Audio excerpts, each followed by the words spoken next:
senhor presidente, mais uma vez, senador Benedito, revelar o meu procedimento ou a minha capacidade de não entender as coisas, senador Zé Medeiros.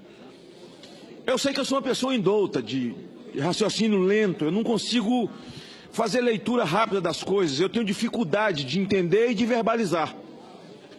Mas eu pergunto, quem manda na Petrobras é Pedro Parente ou é o presidente Temer? Eu sei que o Senado está sendo visto pelo Planalto, então vou me dirigir ao presidente.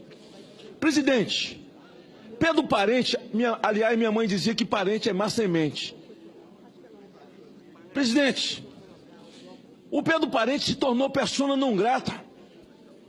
Quem determina o que chega na ponta, no bico da bomba, é Pedro Parente. Pedro Parente determina os caminhos. Ele lhe dá uma fala, Vossa Excelência vai à televisão e diz, não, equilibramos depois do assalto do PT, a Petrobras, depois do saque, do saqueamento. Agora nós estamos equilibrados. Mas quem desfruta desse equilíbrio?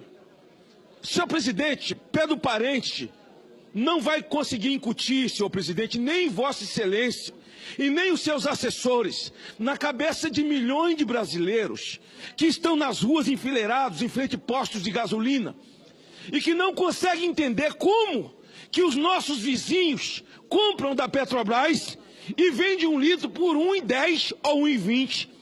E a Petrobras é nossa. Nós batemos no peito feito um monte de otário, um monte de babaca. A Petrobras é nossa, mas o nosso litro é R$ 6.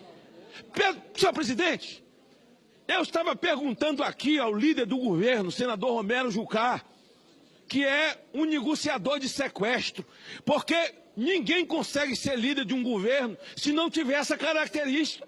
E eu pergunto a ele, quem manda em Pedro Parente ou Pedro Parente manda em alguém?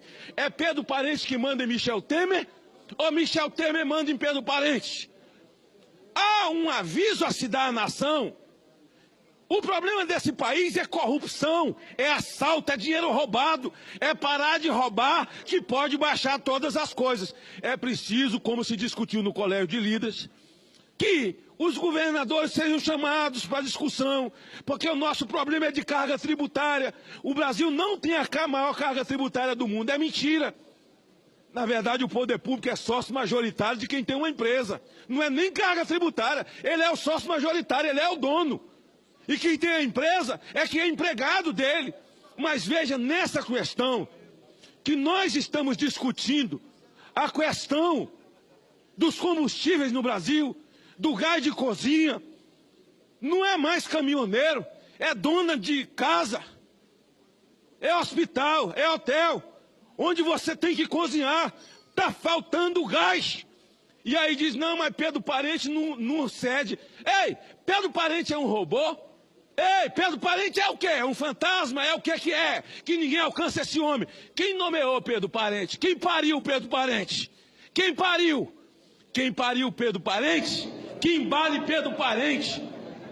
Eu digo ao líder do governo, leve esse comunicado ao presidente da República, de que se ele não chamar Pedro Parente às falas, tem gente infiltrada, politiqueiros no meio desse movimento, tentando tirar proveito dos autônomos independentes caminhoneiros. Tem gente vagabundo metido nisso? Tem, porque gente vagabundo tem em todo lugar, mas a maioria absoluta são de autônomos caminhoneiros que sofrem pelas estradas e cidadãos brasileiros que para ir para casa, para colocar gasolina no tanque, tem que pagar 5, 6 reais.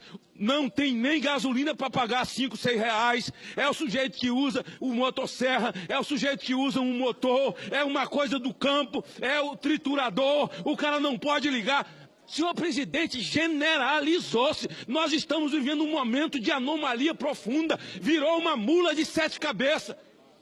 Com quem o presidente tem que falar? Com Pedro Parente? Olha, quando o Dilma era presidente do conselho, ela mandou comprar para a Sardina aquela pantomima que nós todos conhecemos. Como? O presidente indicou o presidente do conselho? Indicou. Indicou Pedro Parente? Indicou. Então, quem pariu Matheus Quimbale, é preciso o presidente chamar ele às falas, se dizia o seguinte: se nós não votarmos a reforma da Previdência, o Brasil vai quebrar.